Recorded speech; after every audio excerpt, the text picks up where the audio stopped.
시편 119편 169절에서 176절입니다. 한 목소리로 합독하시겠습니다. 여호와여, 나의 부르짖음이 주의 앞에 이르게 하시고 주의 말씀대로 나를 깨닫게 하소서. 나의 간구가 주의 앞에 이르게 하시고 주의 말씀대로 나를 건지소서. 주께서 율례를 내게 가르치심으로 내 입술이 주를 찬양하리이다. 주의 모든 계명들이 의로움으로 내 혀가 주의 말씀을 노래하리이다.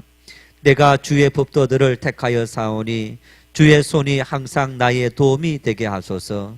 여호와여, 내가 주의 구원을 사모하여 싸우며 주의 율법을 즐거워하나이다. 내 영혼을 살게 하소서. 그리하시면 주를 찬송하리이다. 주의 규례들이 나를 돕게 하소서. 이런 양같이 내가 방황하오니 주의 종을 찾으소서. 내가 주의 계명들을 잊지 아니함이니이다. 아멘. 만일 우리의 생명이 이 땅에서 우리의 삶이 1년밖에 남지 않았다. 그런 선고를 받았다. 그러면 남은 1년 동안을 어떻게 살아가시렵니까? 내 생명이 365일밖에 남지 않았다. 어떤 방법을 통해서도 더 이상 연장할 수 있는 길이 없습니다. 그런 이 병원 가도 저 병원 가도 6개월에서 아니면 1년 남았습니다. 이러한 선고를 받았을 때 우리는 어떤 마음으로 남은 시간들을 살아갈까? 1월 8일자 국민일보에 병으로 세상 떠난 27살이 당신에게 남긴 인생 조언이다. 이런 글이 실렸습니다. 시한부 인생을 살던 한 20대 여성이 세상 모든 사람들에게 죽기 전에 편지를 남겼습니다. 희귀 고류감을 앓다가 올 연초에 세상을 떠난 호주 브리즈번에 살던 홀리 버처라는 27살 된 젊은 여성입니다. 이 여성이 죽은 후에 가족들이 세상 사람들에게 남겨달라는 그 편지를 페이스북에 올렸습니다. 이런 내용입니다. 26살에 죽는다는 사실을 깨닫고 받아들이는 것은 이상한 일입니다. 이건 당신에게 벌어지기 전까지 그냥 무시하는 일들 중에 하나입니다. 그런데 그것이 바로 삶입니다. 인생은 깨지기 쉽고 소중하고 예측할 수 없고 하루하루가 나에게 주어진 권리가 아니라 내 마음대로 할 수 있는 권리가 아니라 선물입니다. 그녀는 살고 싶었다고 합니다. 26살 꽃다운 나이에 죽는 것이 어쩌면 억울할 수 있었을 겁니다. 나 역시 살고 싶습니다. 그렇지만 자신의 인생이 자신의 통제를 벗어나 버렸다는 겁니다. 1년밖에 살 수 없다라는 그런 선고를 받는 그 순간 아무리 자기의 삶을 통제하고 싶었지만은 자기 스스로 통제할 수 없었다는 겁니다. 그러면서 이렇게 말합니다. 작고 무의미한 스트레스에 대해서 너무 걱정하지 말아라. 왜냐하면 당신이 떠날 차례가 되면 그런 생각은 하지 않기 때문입니다. 살아가면서 큰일 때문에 다투는 게 아닙니다. 큰일 때문에 칼부림이 일어나고 큰일 때문에 절망하는 것이 아니라 어쩌면 너무너무 작은 일들 때문에. 결혼해서 부부가 함께 살아가시면서 부부 다툼 일어나는 경우를 보십시오. 큰일 때문이 아닙니다. 너무너무 사소한 일들, 그 일들이 감정이 다치게 되고 그 감정이 스트레스가 되어서 다툼이 일어나고 그것이 결국에는 여러분 부부를 갈라서게 만드는 그런 일로 이렇게 부풀려지는 그런 모습을 볼 수 있습니다. 이 여성이 이렇게 말합니다.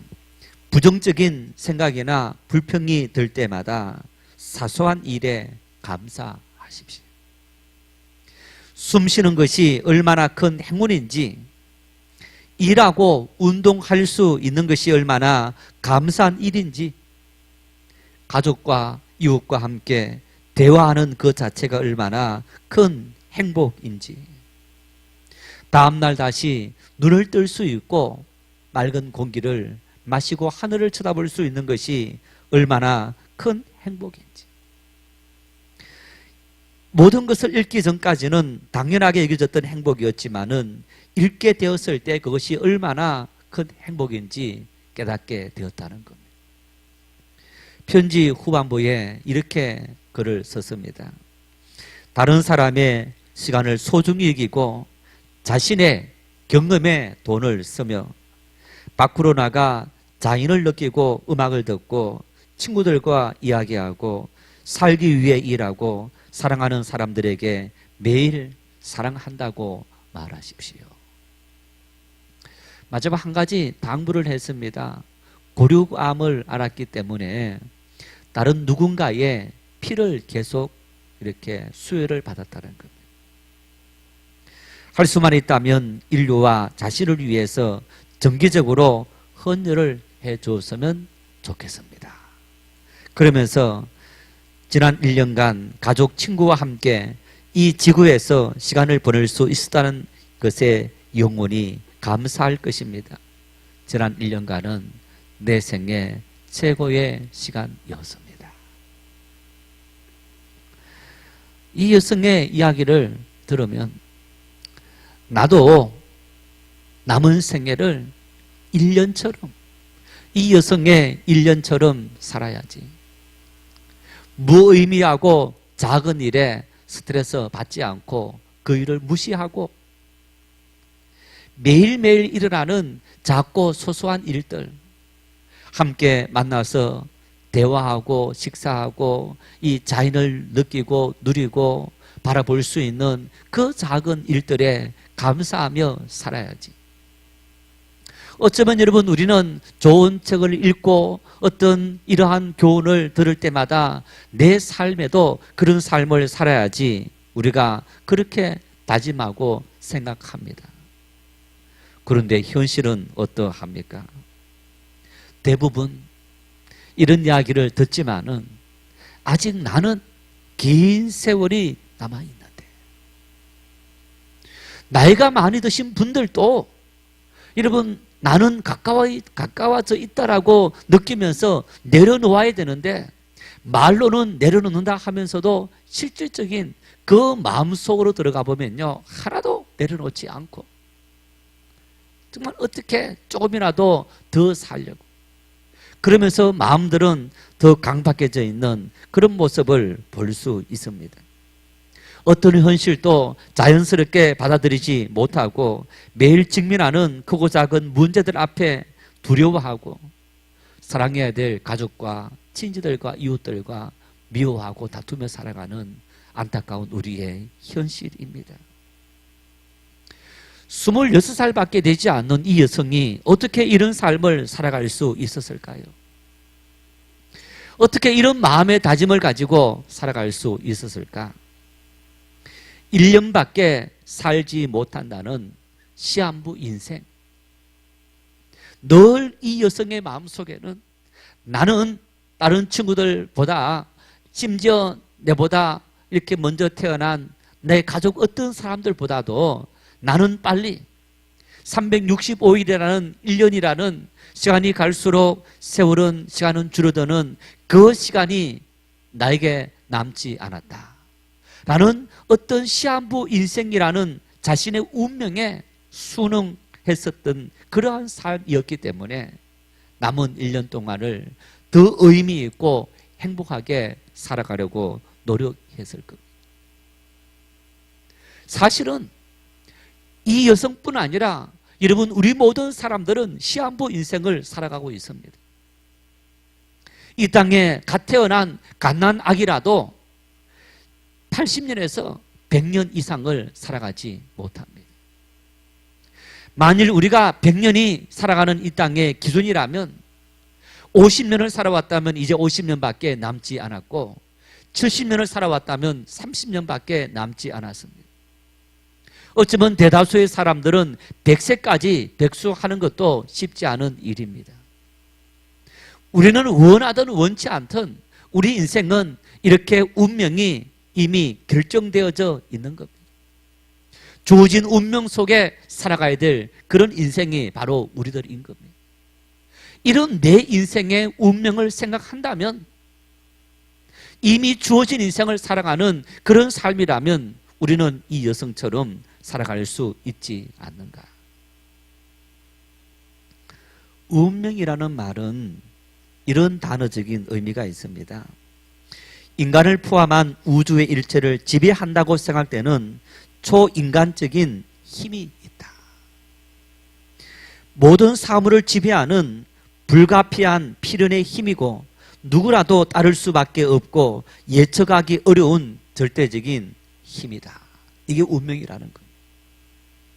어떻게 이런 운명의식이 인간에게 생겼느냐? 우리의 삶을 통해서 불가항력적인 일들을 맞이했다는 겁니다. 내 힘으로 도무지 해결할 수 없는 그런 불가항력적인 일들이 우리 눈앞에 일어났을 때, 벌어졌을 때 그 불가항력적인 일들에 대처하기 위해서 뭔가 우리의 힘으로 할 수 없는 초자연적인 초월적인 존재를 기대한다는 것. 그래서 우리는 스스로 그런 존재를 기대하면서 우리 인생들은 운명이 이렇게 지어졌다라는 생각을 품고 살아간다는 것. 신앙인들 역시 마찬가지로 여러분 우리는 이런 개념의 운명하고는 조금 다르지만은 우리에게 지어진 운명을 따라 살아가야 할 존재입니다. 우리는 불가항력적인 어떤 그러한 일들을 당면해서 그 문제를 해결할 수 있는 어떤 초월적인 존재를 요청하는 것이 아니라 초월적인 하나님께서 살아계시고 그 하나님께서 존재하시면서 천지와 인간을 만드셨다. 초월적인 하나님께서 우리보다 이미 먼저 계셨고 스스로 계신 그 하나님께서 우주를 만드시고 이 땅에 인간을 두셨다. 만드신 하나님께서 인간을 만드시면서 하나님의 원리와 하나님의 뜻을 따라서 인간을 만드셨다. 그게 우리 인간의 운명이라는 것. 그렇다면 우리에게 주어진 운명에 순응하는 삶을 산다는 것은 어떤 의미가 있느냐? 우리를 만드신 하나님, 그 하나님께서 우리를 왜 만드셨는지, 어떻게 만드셨는지, 무엇을 위해서 만드셨는지 우리가 그것을 알 때 우리는 우리의 운명을 따라서 가장 멋지게 살아갈 수 있는 그런 믿음의 사람들이 되어질 수 있다는 겁니다. 성경에 야, 저분은 참 믿음의 사람이야. 정말 믿음의 사람이라고 모든 사람이 칭송하고 인정하는 그런 분들은 어떤 분들이냐? 우리를 만드신 전능하신 하나님, 그 하나님께서 우리를 왜 만드셨는지 그 말씀 앞에 순응했을 때에 내 경험과 내 이성을 내려놓고 우리를 만드신 초월적인 그 하나님의 말씀 앞에 순종했을 때 하나님께서 우리에게 우리 운명을 따라서 그 운명을 따라서 가장 멋진 삶으로 인도하시더라. 이게 성경이고 이것이 믿음의 사람들이 누렸던 삶의 은혜와 축복인 겁니다.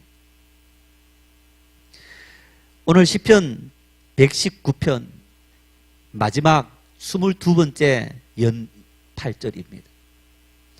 시편 119편은 176절로 이루어진 아주 긴 절입니다.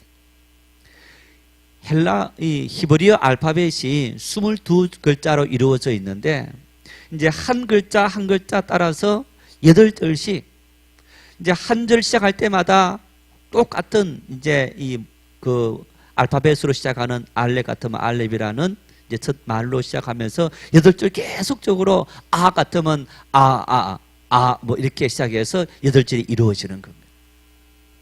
마지막 22번째 연, 22번째 글자를 따라서 8절 내내 같은 단어를 이루고 있는 그런 이제 이 연인데, 22가지의 여러분 어떤 이 다양한 인생의 고민들, 그런 고민들을 이 말씀이 다 담고 있었던 겁니다.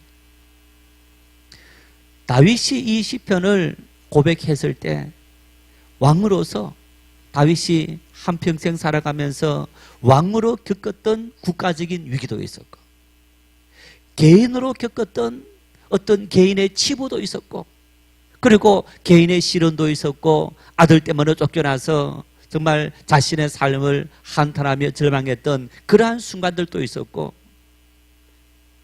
자기 장인이었던 사울 왕으로부터 도망을 다녀야 했던 어떤 그런 인생의 절망들도 있었던 겁니다. 그런 모든 자신의 삶들을 돌아보면서 한 절 한 절 하나님 앞에 자기의 삶을 하나님께서 이렇게 인도하셨다 감사하고 또 감사하고 했던 구절이 바로 이 시편 119편 이 말씀인 겁니다. 마지막 21가지 사건을 언급하고 22번째는 이 말씀의 모든 사실들을 정리해서 결론을 맺고 있습니다. 이 결론의 말씀 속에 169절과 170절에 이렇게 말씀합니다. 함께 읽겠습니다. 여호와여, 나의 부르짖음이 주의 앞에 이르게 하시고 주의 말씀대로 나를 깨닫게 하소서. 나의 간구가 주의 앞에 이르게 하시고 주의 말씀대로 나를 건지소서. 여러분, 이 결론의 말씀을 이야기하면서 시인은 그렇게 고백합니다. 나의 부르짖음이 주의 앞에 이르게 하시고 나의 간구가 주의 앞에 이르게 하시고, 이렇게 말씀합니다. 부르짖었다, 간구했다. 지금까지 살펴보았지만은 여러분, 부르짖었다. 주여 나를 도와주십시오. 하나님께서 나를 도와주지 않는다면 내 인생은 이 절망의 구렁텅이에서 벗어날 수 없는 것을 압니다.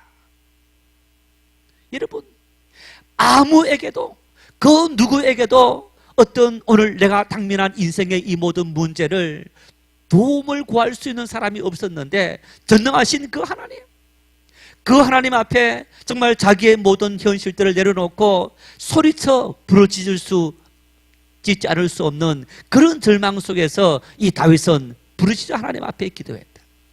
뿐만 아니라 간절한 마음으로 기도했다는 것. 이 간절한 마음은 한 번, 두 번의 기도가 아니라 어쩌면 내가 매일 매 순간 내가 당면한 이 모든 인생의 문제는 기도하지 않고는, 하나님과 내 사이에 이 간구가 있지 않고는 도무지 내가 여기에서 벗어날 수 없는 그런 마음의 큰 아픔과 절망, 이것이 생겨서 살아갈 수 없는 이런 상태가 되어서 하나님 앞에 날마다 간구할 수밖에 없었던 그런 삶의 현실이었습니다. 정리하면서 하나님 앞에 내가 이처럼 부르짖을 수밖에 없었고 간절히 간구할 수밖에 없었던 이러한 나의 삶의 모습이었습니다. 여러분, 우리가 하나님 앞에 어떤 문제를 가지고 부르짖고 간절히 간구하고 내가 한 달 동안 기도해야지, 1년 동안 기도해야지 라고 할 때는 어떻게 합니까? 하나님, 내가 지금 당면한 이 모든 문제를 당장 해결해 줘야 됩니다. 도무지 내가 길이 보이지 않고 사면초에 빠져 있어서 내 모든 삶이 완전히 파탄날 지역에 빠져 있습니다. 당장 하나님께서 임하셔서 내 이 모든 문제를 해결해 주십시오 라고 우리는 기도할 겁니다. 이 질병에서 하나님 나를 고쳐주시고 나를 살려주십시오. 당장 먹을 양식이 없습니다. 나에게 일용할 양식을 채워주시고. 여러분, 내 마음의 상처를 입어서 도무지 이 마음이 위로를 받을 수 없습니다. 어쩌면 우리는 당장 현실에 당면한 그 모든 문제가 하나님의 능력으로 깨끗하게 해결되어질 수 있기를 원합니다 라고 기도할 것.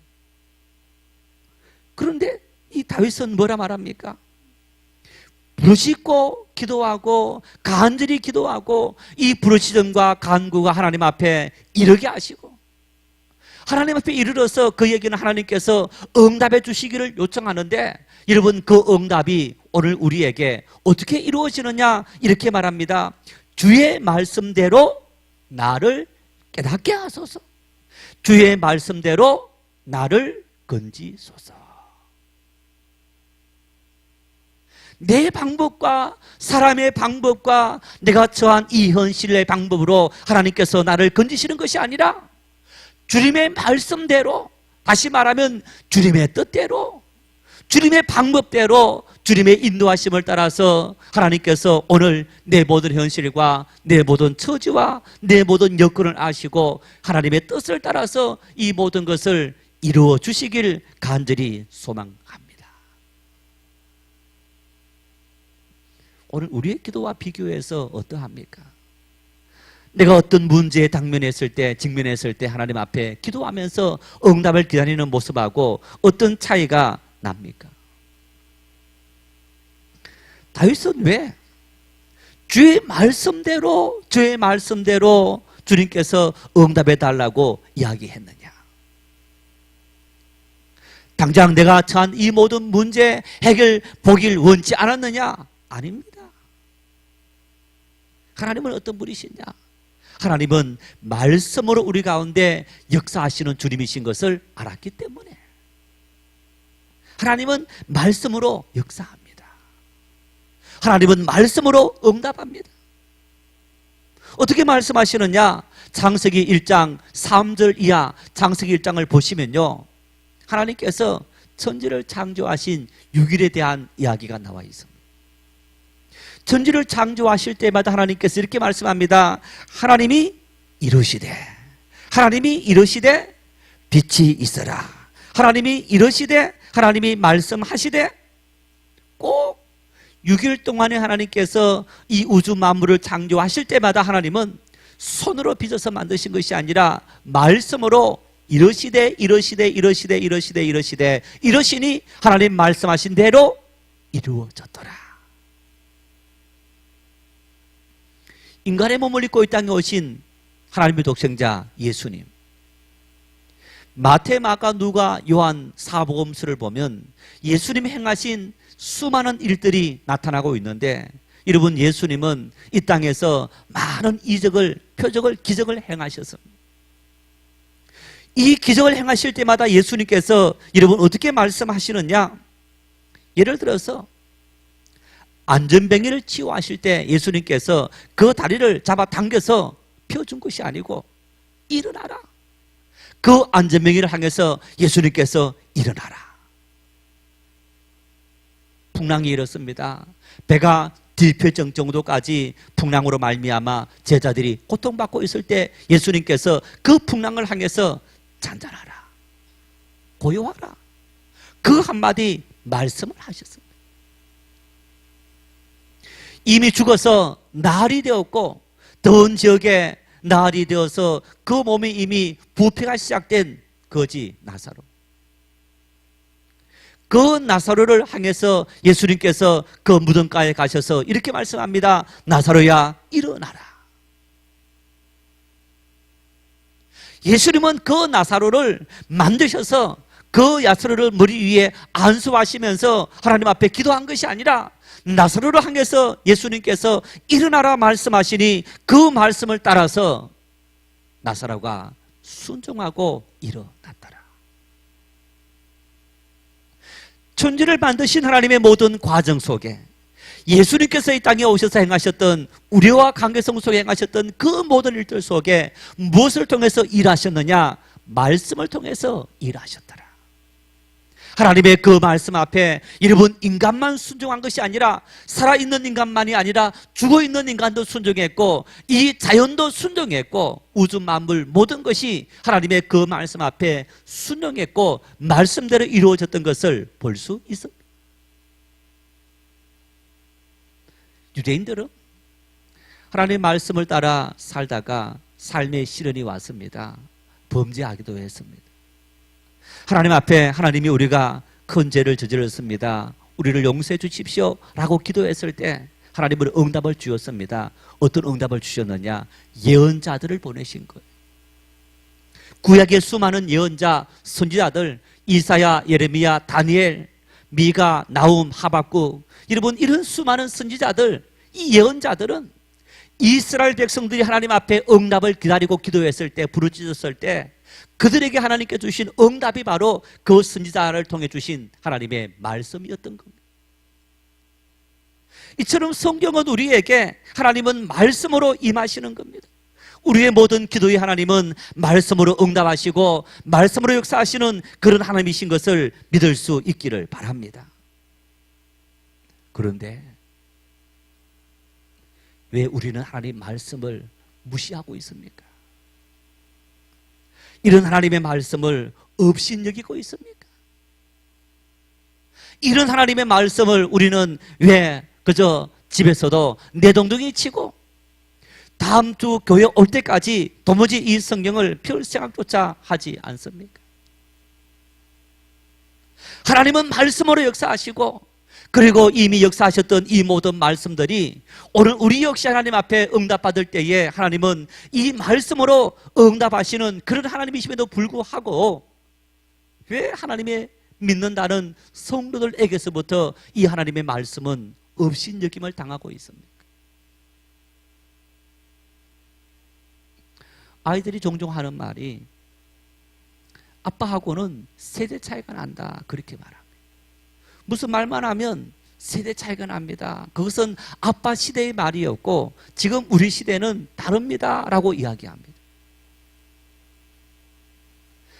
오늘 이 시대는 이성의 시대이고 논리의 시대이고 과학의 시대이고 합리화의 시대이다. 성령을 펴보십시오. 이 성경을 펴서 우리 이성의 눈으로 과학의 눈으로 바라보면 이 성경은 다 거짓말이에요.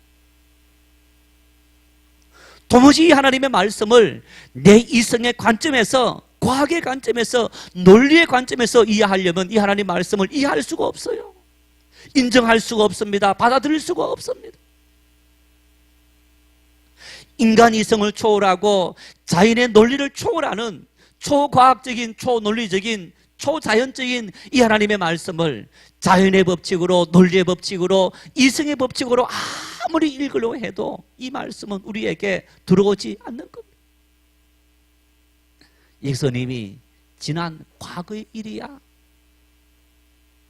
지난 과거 2000년 전 일이며 3000년 전 일이며 4000년 전 일이며 그것은 신화의 사건이야 라고 이미 우리는 단정해 버리면서 오늘 이 시대에는 이 시대의 방법으로 살아가야 된다라고 생각하고 있는 것. 마리아는 정혼만 하고 아직 결혼하지 않았을 때 청천벽력과도 같은 하나님의 말씀을 들어야 했습니다. 누가복음 1장 31절 말씀에 보라 내가 잉태하여 아들을 낳으리니 그 이름을 예수라 하라. 하나님의 그 말씀이 임했을 때 마리아가 하나님 무슨 말씀입니까?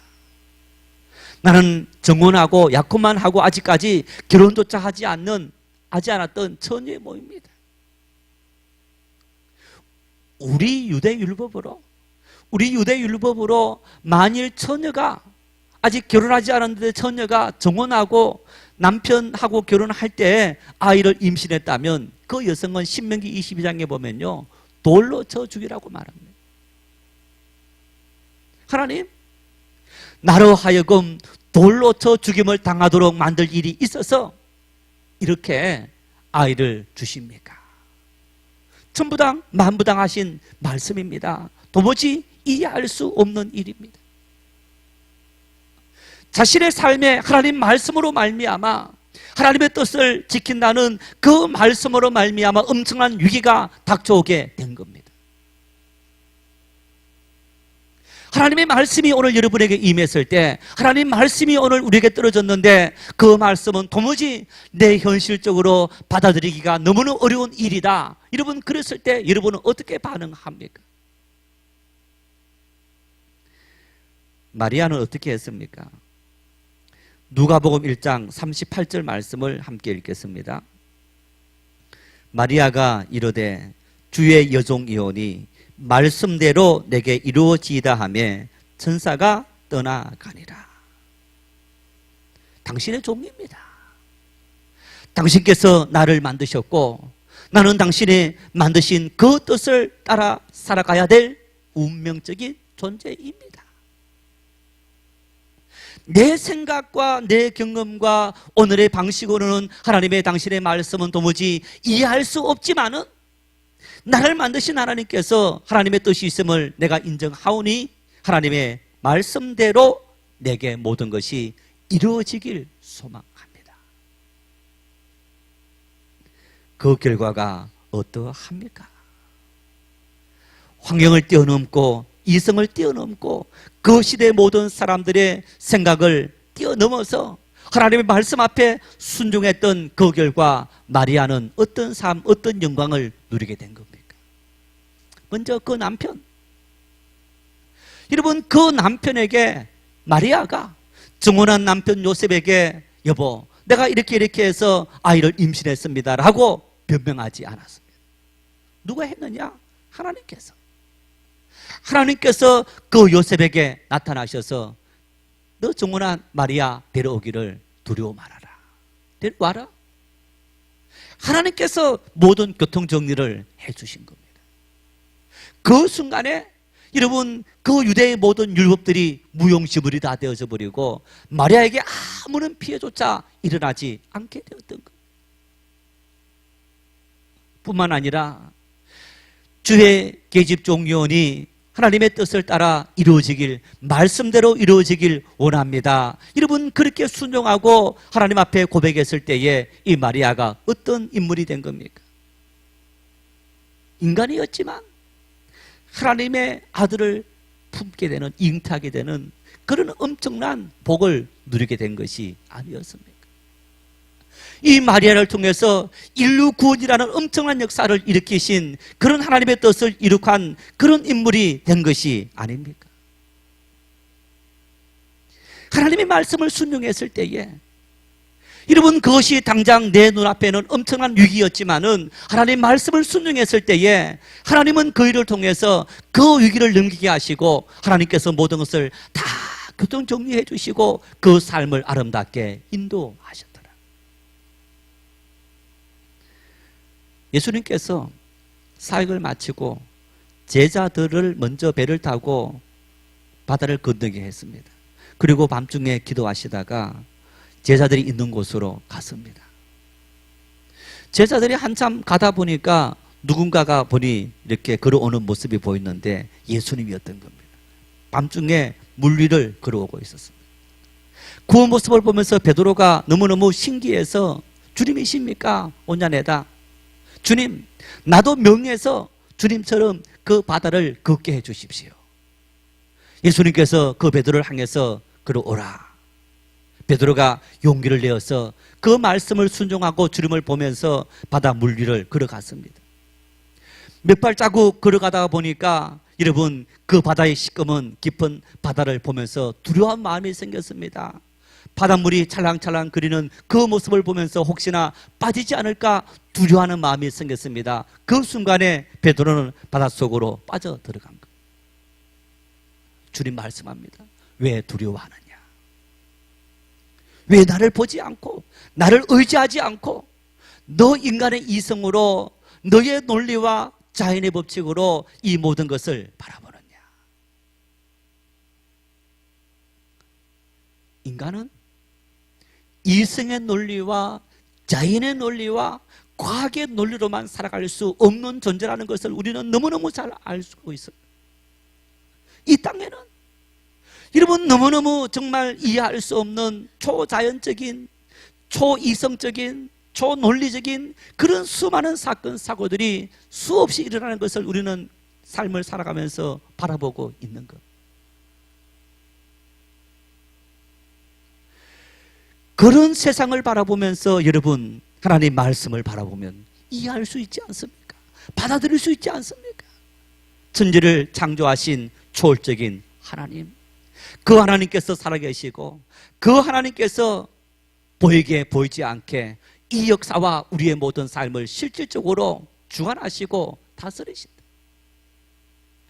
아무리 똑똑하고 아무리 능력 있는 사람이라 할지라도 이 땅에서 100년 이상을 살아갈 수 없습니다. 때가 되면 죽을 수밖에 없는 운명이 주어진 그런 인생을 살아갈 수밖에 없는 존재들이 바로 우리 인생들인 겁니다. 그런 인생을 살아가면서 여러분, 어떻게 우리가 이 역사를 창조하신 초월적인 그 하나님을 다 이해하고 우리 이성의 잣대로 하나님을 다 판단하려는 어리석은 행동을, 어리석은 일들을 하며 살아가고 있습니까? 우리의 한계를 볼 때마다, 우리 연약함을 바라볼 때마다 하나님 말씀을 따라 살아야지, 하나님 말씀을 따라 살아야지 끊임없이 여러분 고백하고 인정할 수 있는 삶을 살아가야 되는 것이 아니겠습니까? 어쩌면 하나님의 자녀로 살아가면서 우리는 항상 이성으로 사는 것이 아니고 어떨 때는 말씀으로 살아야지. 그러면 바울 사도가 고백했던 것처럼 우리 마음속에 두 마음이 있어갖고 말씀으로 살아야지, 아니야 이성으로 살아야지.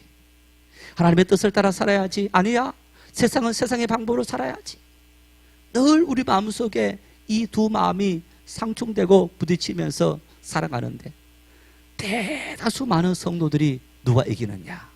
세상이 이기는 거예요. 왜 세상이 이기느냐? 우리가 매일 보는 것이 뭡니까? 뉴스 봅니다. 텔레비전 뉴스를 보고, 신문 뉴스를 보고, 요즘은 인터넷 뉴스를 보고, 스마트폰으로 뉴스를 보면서 다 그 뉴스로 보는 것이 전부 이성의 산물이고, 논리의 산물이고, 합리의 산물이고, 자인의 산물인 거예요. 많이 보는 것에 영향을 더 많이 받을 수밖에 없는 거겠죠. 세상을 살아가면서 여러분, 그 세상의 소리에 우리는 민감하게 반응하고 그 소리를 들으면서 그 영향력을 훨씬 더 많이 받게 되면서 우리 믿음이 자꾸만 세상적인 생각으로, 이성의 생각으로 빼앗기게 되는 거예요.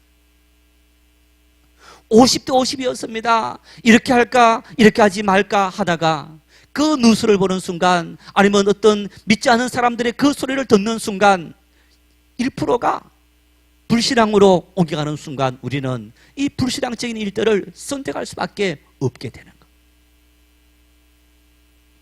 반대로 돼야 되는 거예요.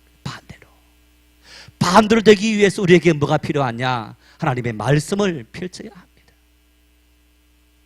덮어놓고 문지만 쌓이고 있는 그 하나님 말씀을 펼쳐야 하고, 하나님 말씀을 듣기 위해서 애를 쓰고 노력하는 그런 우리의 하나님 영의 양식들이 채워질 때 내 마음은 내 이성의 논리와 과학의 논리와 자인의 논리가 아니라 하나님 말씀을 따라 살아가는 그런 믿음의 사람으로 우리의 삶들이 자꾸만 옮겨지게 되는 것.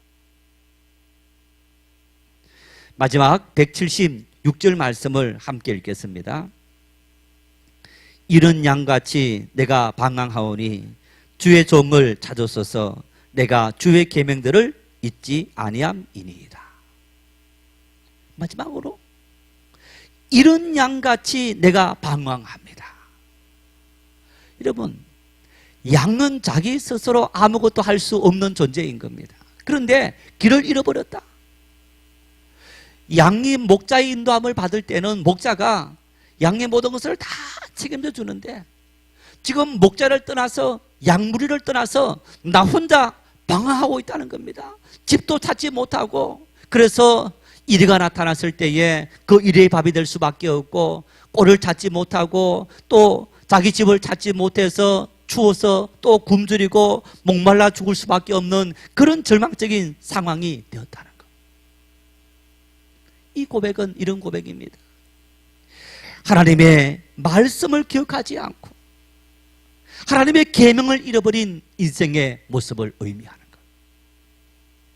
하나님의 말씀이 나를 인도하는 목자이신데, 하나님의 말씀이 오늘 인생을 살아가면서 나에게 푸른 초장, 맑은 시냇물가, 그리고 안전하게 인도하는 그 길인데, 나는 하나님의 말씀을 잃어버렸고 그 말씀 앞에 귀를 기울이지 않고 있습니다. 하나님이여, 나로 하여금 하나님의 계명을 잊지 않게 도와주십시오. 그래서 그 하나님의 말씀이 오늘 나에게 살아있는 능력의 말씀이 되고 그 말씀이 오늘 나의 삶을 인도하는 인도 능력이 될 수 있도록 은혜를 주십시오. 지금은 은퇴하셨는데 우리 교단 총회장을 지닌 한 목사님이 신학교를 다니면서 이 목사님 이렇게 찾아가서 대화를 하는데 이런 이야기를 했습니다. 당신이 목회하는 교회에서 매년 연초가 되면 3일 동안 교인들이 조용한 그런 이렇게 어떤 장소에 가서 성경 통독하는 시간을 갖는다고 합니다. 누군가 한 사람이 앞에서 읽어주는 것이 아니고 아침에 일어나서 성경 읽고 또 밥 먹고 성경 읽고 또 밥 먹고 성경 읽고 그리고 자고 일어나면 성경 읽고 혼자서. 그러면 첫날은 1시간, 2시간 여러분 상상해 보십시오. 만일 아침에 6시에 일어나서 7시, 8시 밥 먹기 전까지 1시간, 2시간 책 읽고 또 9시부터 12시까지 읽고 1시부터 6시까지 읽고 또 7시부터 10시까지 읽고 계속 성경 읽는다. 우와, 3일 동안 정말 앉아 있는 것도 힘든 일일 텐데 어떻게 할 수 있느냐? 이 목사님이 그렇게 말씀했습니다. 첫날 오전까지는 이제 읽든지 쉬든지 그건 모든 걸 다 본인이 선택하니까 계속 들락날락 한다는 거예요. 30분쯤 읽고 나면 눈도 아프고 허리도 아프니까 또 나갔다가 물 마시고 또 들어왔다가 계속 그러다가 첫날 정심 지나면서부터 그 다음부터는 조용해지면서 여기저기에서 홀쩍홀쩍거리는 그런 수많은 소리들이 들린다는 거예요. 그 시간을 지나면서 하나님 말씀에 집중했더니 그 하나님 말씀이 그 성도들의 마음속에 큰 감동을 주면서 정말 그들의 삶 속에 하나님께서 놀랍도록 역사하시더라. 저는 이런 경험을 한 적이 있습니다. 공부할 때 항상 성경을 먼저 한 장이라도 읽고 항상 공부하는 그런 습관이 있었는데 어떨 때는 보면 그 한 장 읽고 시작해야지 하다 보면 한나절을 성경을 읽고 있는 겁니다. 그리고 성경을 보면 그 성경에 이 눈물 자국이 떨어져 있는 그런 모습을 볼 수 있습니다. 하나님 말씀을 읽는 중에 그 말씀 속에 빠져들어가고 그 말씀 속에 저절로 눈물이 뚝뚝 떨어지는 그런 경험을 한 적이 있습니다. 하나님의 말씀은 살아 있습니다. 펼치면 펼칠수록 처음에는 그 말씀이 흰 것은 종이고 검은 것은 글씨다 라고 하면서 그 말씀 속에 우리 마음속에 끊임없이 저항이 생깁니다. 이성으로 논리로. 그러나 하나님의 그 말씀을 자꾸만 읽어가면 그 말씀 속에 성령이 역사하면서 말씀은 우리에게 능력이 되고 힘이 되는 거예요. 그 말씀이 우리에게 하나님의 응답이고 하나님의 축복이고 우리에게 말씀하시는 주님의 사랑이고 은혜인 겁니다. 그 은혜를 누려야 되는 거예요.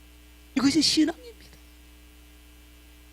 사랑하는 성도 여러분, 하나님 말씀을 펼치시고 그 말씀을 사모하고 그 말씀 앞에 집중할 때 텔레비전이 아니라 드라마가 아니라 뉴스가 아니라 하나님 말씀에 집중할 때 그 하나님 말씀은 우리에게 평강을 줍니다. 은혜를 줍니다. 복을 줍니다. 인생의 모든 문제를 해결해 줍니다. 하나님의 자녀답게 하나님 말씀 속에 그 길을 찾고 그 은혜와 축복을 누릴 수 있는 그런 복된 삶들이 될 수 있기를 축원합니다.